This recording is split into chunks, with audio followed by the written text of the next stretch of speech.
Drugs controller के मुंह पर करारा तमाचा मारा पंजाब पुलिस ने। यहां से हो रहा था नशा सप्लाई।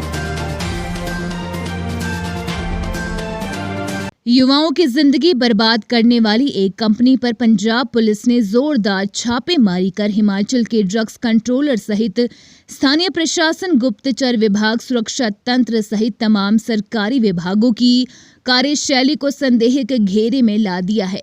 कोटा के देवी नगर में एक पुराने कांग्रेसी का भवन है जिसमें लगभग 1.5 दशक पूर्व दवा कंपनी लगाई गई थी।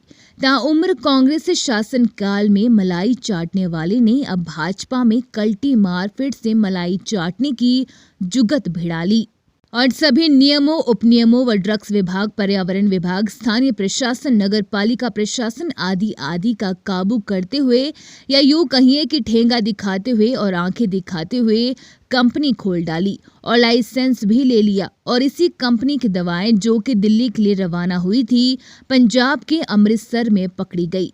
वहां के डिस्ट्रीब्यूटर को पंजाब पुलिस ने गिरफ्तार कर बैच नंबर के आधार पर पौंटा साहिब में वीरवार दोपहर को छापेमारी को अंजाम दिया और देर रात्रि तक छापेमारी चलती रही।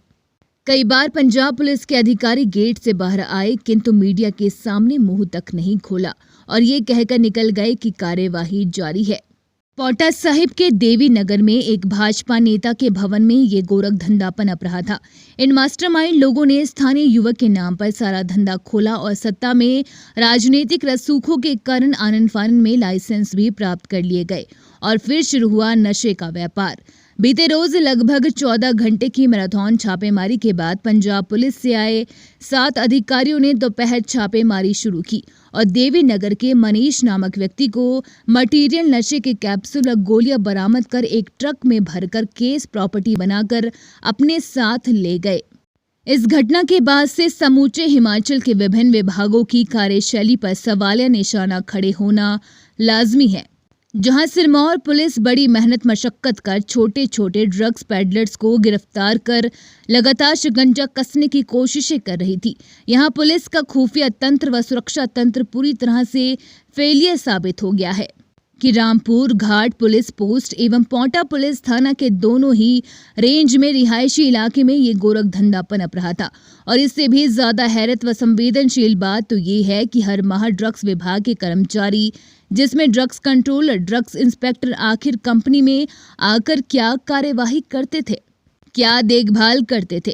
और पंजाब पुलिस आकर एक झटके में पूरे के पूरे मामले का पटाक्षेप कर गिरफ्तार करके ले गई और हिमाचल सरकार सहित समूचे प्रशासन को भनक तक नहीं लगी।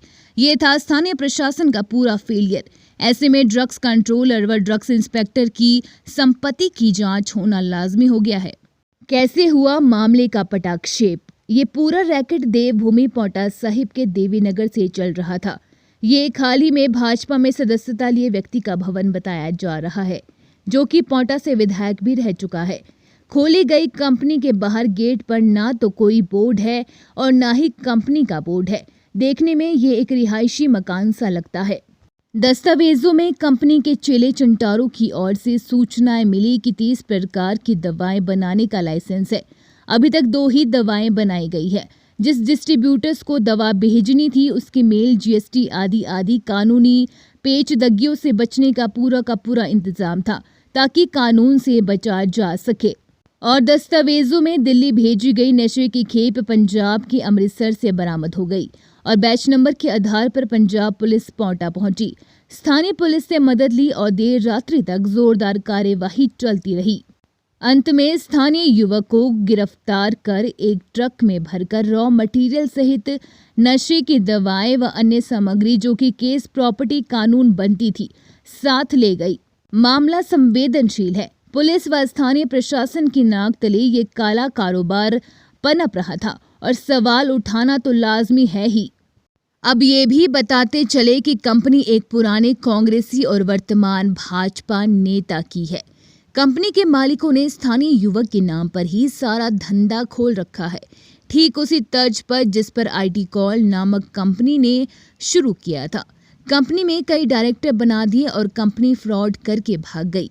बाद में कई डायरेक्टरों को बंगाल के कोलकाता के चक्कर अदालतों के काटने पड़े।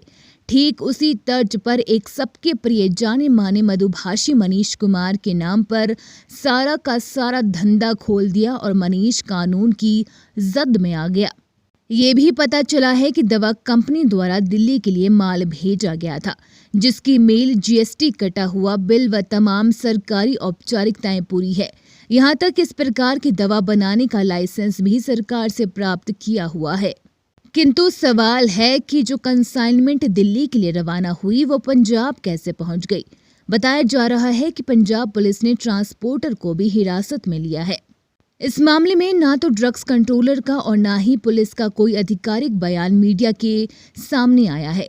यदि आता है तो उसे भी विस्तार से प्रकाशित किया जाएगा। बहरहाल चालक खोपड़ियों के मालिकों ने एक बेरोजगार युवक की गर्दन को आगे करके तलवार चलवा दी है, जिससे स्थानीय लोगों में रोष है। काबिले जिक्र तो ये भी है कि हर माह ड्रग्स विभाग कंपनियों में चेकिंग के लिए आते रहे और इतनी बड़ी मात्रा में ये सारा का सारा खेल कैसे हो गया, ये विजिलेंस जांच का विषय बन गया है। मामला हाई प्रोफाइल है, बड़े सफेद पोश शामिल है।